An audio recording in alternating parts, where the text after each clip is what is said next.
Moving on to our next segment. If you are a wheelchair user, how often do you find companies that provide the right facilities so you can do physical activities? People with mobility issues are being encouraged to use a water sports company this weekend. Yes, so Access Lizard Adventure now have their own beach wheelchairs and they want to take people kayak and canoeing this Saturday. So we are now joined by director Annette Eatock. She joins us now. Hello. Hello. Hello. Hi there. Nice to Hi, meet you, everyone. Annette. Hello, Annette. Nice to And meet you. you? So let me go straight into this. This is obviously a great idea, but how easy is it to help somebody out of a wheelchair and into a kayak? Well, that is probably the trickiest part of the whole activity. Really, is the transfer. And basically, we just work with each person as an individual, and we have a really good chat with them beforehand, and discuss their abilities and the best way to do that transfer. We've got something called a banana board, which is a slightly curved piece of I think it's laminated wood. So that's a strong piece of wood that can slide underneath somebody in their own wheelchair, and then they slide across with some help into the beach wheelchair, so that they can then go down and access and use the same banana board to get into a kayak or a canoe. That's quite cool. It's brilliant, yeah. And obviously, as a wheelchair user myself, this is a little bit close to home. This is Of course. something new and exciting to talk to you about. Obviously, one of my main questions and one of my biggest concerns would be balance once actually in the kayak. So could you tell us a little bit about, for anyone who's not been on the water, what sort of support systems and things do you have in place for people with balance issues? Yeah, sure. So we've got sit on top kayaks, and they are, as the name suggests, you sit on top of it, so you're not right into it. But they're really stable. So we've got some cushions and bean bags that we can put around a person, and they all have a backrest and a seat in them. So you're sitting with something underneath you and support behind your lower back. So the sit on top kayaks are singles or doubles. So if people prefer, they can share a kayak, and the instructor could be in the kayak with them. So that will aid the stability if they are at all wobbly. And we choose the best locations, so it's not too rough and challenging. So the water itself will be quite calm. So the event that we're planning is in Hale Harbour, and that's a tidal estuary, so it's not affected so much by the swell. It's much calmer within the estuary itself, so that all helps people feel more stable. You can sit in the kayak on the beach beforehand, get a feel for it, and make sure you're comfortable before you go out onto the water. We've also got a canoe, open canoe, which is more like a Canadian canoe. So it's deeper, Oh, yeah. you sit in it more. And again, we've got all those cushions and padding that we can support people. So that works better for some people if they haven't got so much sort of upper body control. That's another option. Absolutely brilliant. It sounds like you've got everything well planned, well thought out. We were obviously having a little chat earlier about public transport and like the support or lack of, depending where you are, what's on offer for people with sensory impairments, physical impairments. How well would you say that Cornwall is faring in general, particularly with sport and general fun? I think we're getting there. I think there's more and more places that are thinking inclusively, and that's what we've never excluded people from our activities. So it's just about making the adaptations and looking and speaking to people. I think it's a lot about confidence, and I think some businesses maybe are just unsure. They don't want to get it wrong. But that's how we learn, obviously. And there's been some times when people have come along and we've got people out there having fun, but we review it constantly and we say, okay, well, next time it'd be better to do it slightly differently, maybe have another cushion, or and it's about learning and accepting that we all need to learn. We're all individuals, and we just learn how we best meet people's needs. Absolutely. Like you said, it's about learning, and the fact you're even trying to make these Yeah. changes and accommodate it is brilliant. I love that. So obviously going back to your event on Saturday, what can we sort of expect? Who can we bring? So like, are you allowing support workers, and what sort of people can you accommodate? So I should say before we go much further that unfortunately the weather has put a bit of a dampener, to say the least, on our plans for this weekend.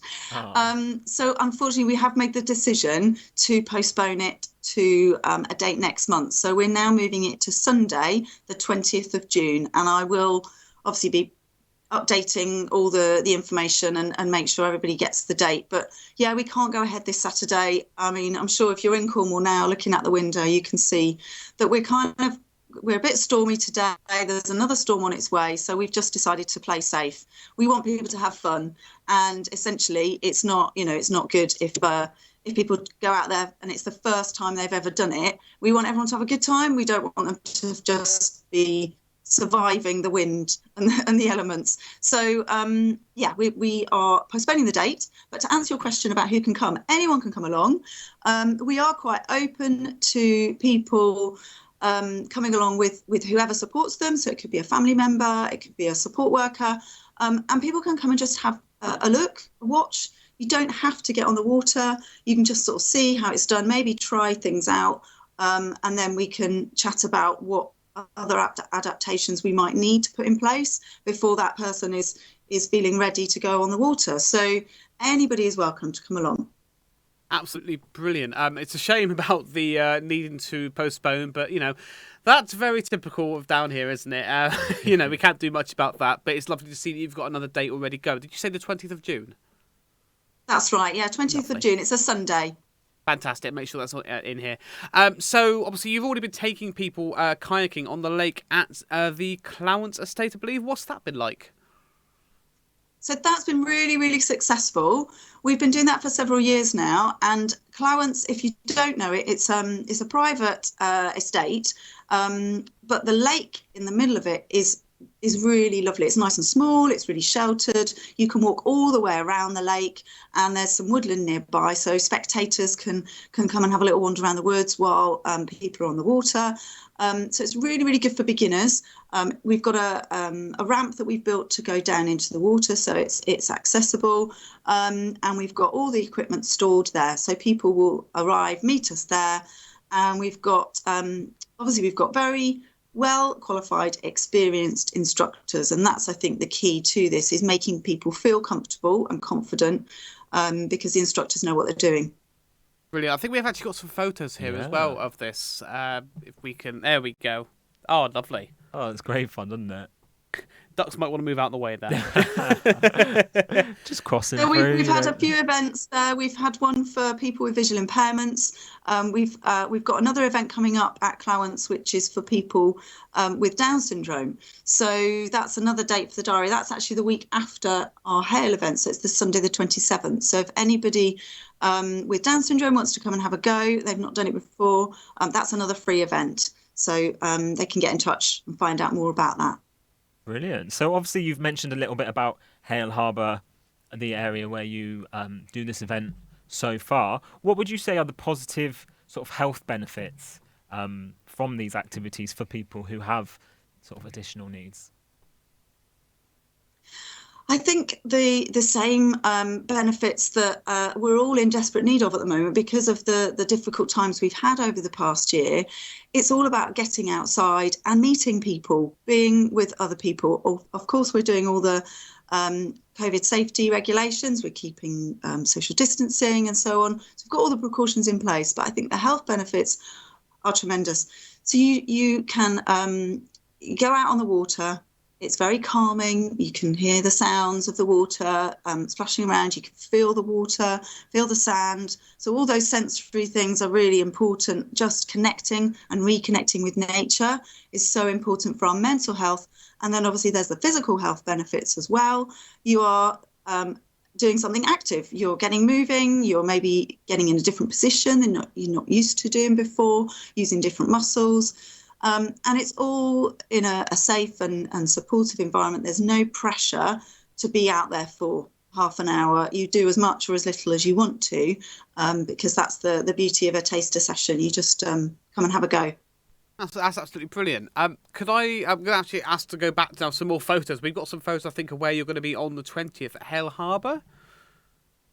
Let's have a look. There we go. Oh wow, lovely weather. Oh, nice. That was a good day. So you don't have to stand up in the kayak, but once you've got your confidence, it just shows how stable those sit on top kayaks can be, and you can see that the water's relatively calm and flat, so it is nice and stable. And that shows you the open boats as well as the sit on top kayaks. Lovely clean lovely water there slots. as well. Lovely colour to it all. It's looks beautiful. Looks very inviting.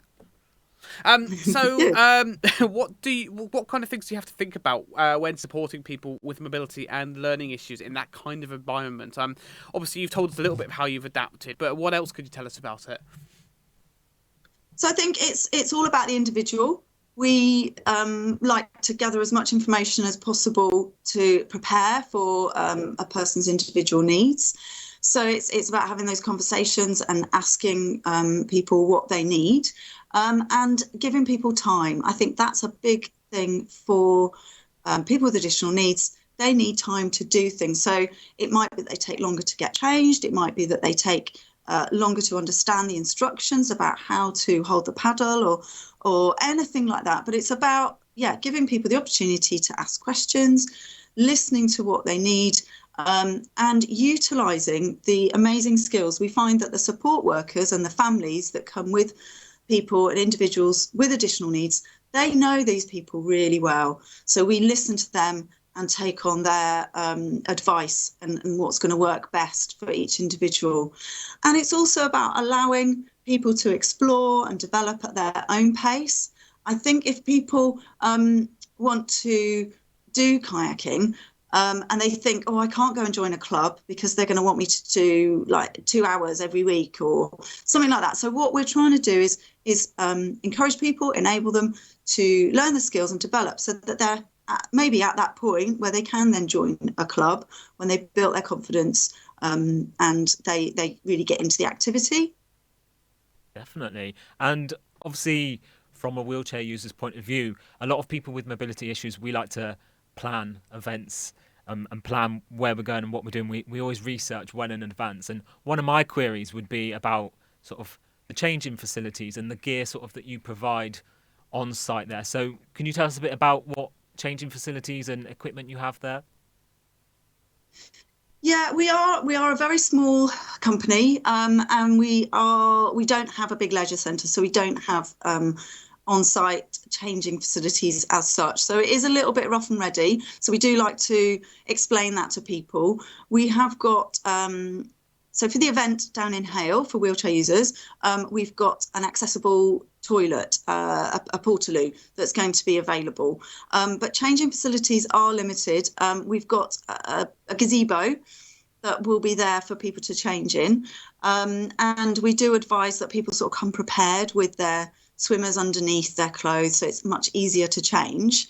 But we provide wetsuits, we provide buoyancy aids and helmets, and like I say, all the padding and the cushions and that people might need whilst in the kayak, that's all provided. But I think anybody that goes kayaking, the hardest part of it is getting changed and getting in the boat. Once you're on the water and doing the kayaking, doing the activity, that's the really nice bit. So I think whatever your ability or disability is, I think everyone finds that bit a challenge. So it's just kind of saying to people, are you up for the challenge? Do you want to give it a go? And we will help people as much as possible. We would also say that we would never make people wear the wetsuit if they don't want to. It would be only the buoyancy aid and the helmet that's essential safety kit. So if you'd rather go in shorts and t-shirt, you don't think you're going to get cold, and you just get changed afterwards, then that's another option. So, if you think it's just not worth the struggle to get into a wetsuit, then that is an option. So it's being flexible, being realistic. If it's a gorgeous sunny day, like you saw in those photos, then a shorts and t-shirt is fine. If it's like today, then you will be saying it's highly recommended. Absolutely, yeah, I can understand that one. So, besides kayaking, what other accessible activities do you provide? So at the moment, it's the kayaking and canoeing that we're focusing on. Because we've been closed last year for the pandemic.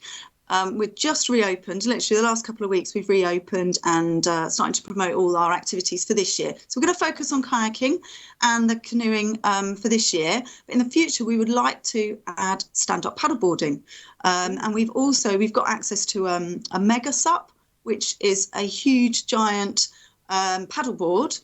That you can fit about 8 adults on it. So Wow. we're hoping if we find somebody that's up for it that might want to go in the beach wheelchair onto a mega sup and out on the water. But that's our aim. And we'd also like to add on more activities as time goes on. But the water activities are our focus. Absolutely brilliant. I mean, it all sounds really brilliant what you're doing. It's lovely to see that you've accommodated so many different people, and I like the way of thinking as well. Like you said about companies, they're just not sure what to do, or maybe even afraid to ask, and you've just taken the bull by the horns. Yeah, just making that first move, isn't it? And being open to adapting and changing and offering these different facilities. So yeah, hands up to you. Well done. I love it. Thank you so much for coming on the show today, and it's absolutely lovely. It'd be lovely to actually chat to you again. Thank you for having me. Please come back on again soon. And we hope the weather holds out for you. Will do. Thank you. See you again. Thank you. Fingers crossed. Thank you. Thanks, guys. So thanks to Annette Eatock there for coming on the programme. If you're interested in going along on the 20th of June, that's the date it's been postponed to, that's a Sunday, they're meeting at Hale Watersports on North Quay. Kayaking it would have been between 12 and 4 p.m. Saturday. I'm going to assume it's the same time. I'm sure if not, we'll be updated by that. So between 12 and 4 p.m, 20th of June. If you'd like to find out more about Access Lizard Adventure, their website is accesslizardadventure.co.uk. Lovely. Well, a lovely lady, and what an amazing thing they're doing. We're going to have a couple of songs, guys, and then we'll be back. I just want to very quickly say, I know you've got to go now, Ross. Thanks for coming on the show. Lovely to have you as always. I do. I'm sad to be leaving you, but I've got to dash off. But well, either way, see you again soon. Yes. I'll be back next week. I will be here. Yeah, there we go. We've got Sorry by Justin Bieber, and then Jealous by Nick Jonas. Back with you in a bit. See ya.